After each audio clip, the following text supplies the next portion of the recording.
Hi, everyone. Welcome to the Grotality Podcast. I'm Carrie Preston, and I'm so excited to talk about teams today. I've had tons of conversations about being back in real life and working in this hybrid model, as well as some still working virtual or have always worked virtual, and just talking about the best ways to optimize the team. And I thought I'd start with a quote from Vince Lombardi. I'll read this. It says, "Individual commitment to a group effort.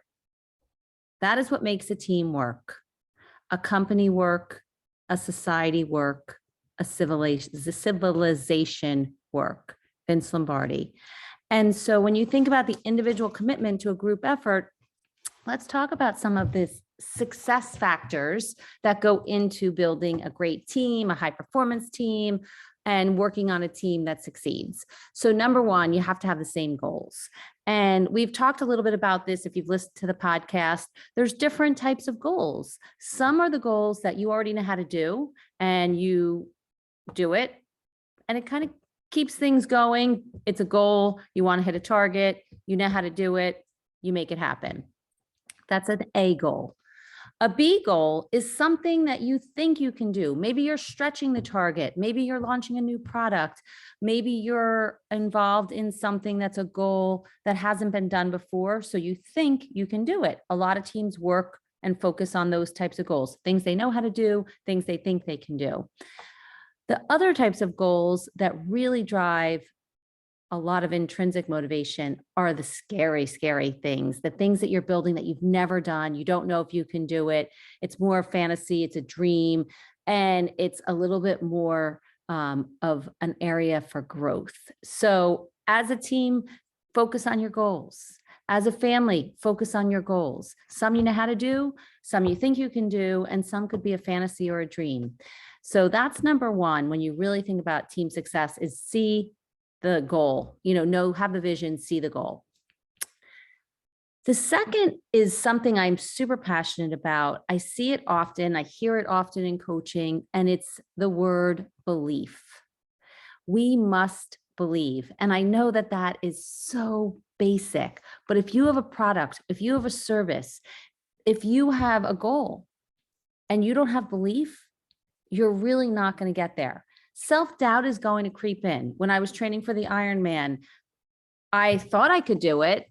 I thought with discipline and focus and effort, it was kind of that type of goal. But there was days when I didn't know if I believed I could definitely do it. And so those are the days that you really have to dig deep and connect to your why. Why do I want this goal? Why was this something that mattered to me? So when you're selling a product or a service or you're launching a new app or you're doing something that's more disruptive and innovative, consider the reframing on the belief and go back to your purpose, go back to your why. It makes a big, big difference. The third one is faith in others and faith in your team members. And I always say assume positive intent, but you also have to have that faith that others will rally, others will do what they're supposed to do. I had a coaching call this week, and the individual was basically not trusting in a few of their team members because they said they can do it. They know that they do it a certain way. If it was due by Friday, they have a version done by Thursday night, and this person waits till Friday. And you get the concept. Ultimately, if there's a lack of faith, you need to have a dialogue. That's a message. That's a warning sign that says we need to communicate and we need to open up, where we are. And a lot of times that's just like a story in your head. It's your own thinking that's making it so. So going direct to the person and saying, I have faith in you. I have some questions that I want to talk through because there's thoughts coming up that I want to make sure that we could work together on and be successful around. So that's a really important one. Is number three is you have to have faith in team members. The fourth one is really a version of like what some people call the racy, but it's really, it doesn't even have to be that complicated. It's know who's doing what, have roles, have responsibilities, and play to your strengths. Know what you will do in, the project that will drive great outcomes because you're good at it. And also, if you're not, figure out how you're going to find support to back you up on the areas that have potential weakness or holes. And I see this a lot on teams where they're really good executors, or they're really good with strategy, but then they don't always have people with strong themes around influence. And so to get the message out there, they need to find some support. So make sure you have good clarity on your roles, your responsibilities, and make sure you pull your weight. Make sure you do what you say you're going to do, honor your agreements. I think in the book, The Four Agreements, Don Miguel Ruiz talks about that. It's, be impeccable to your word. And that's important.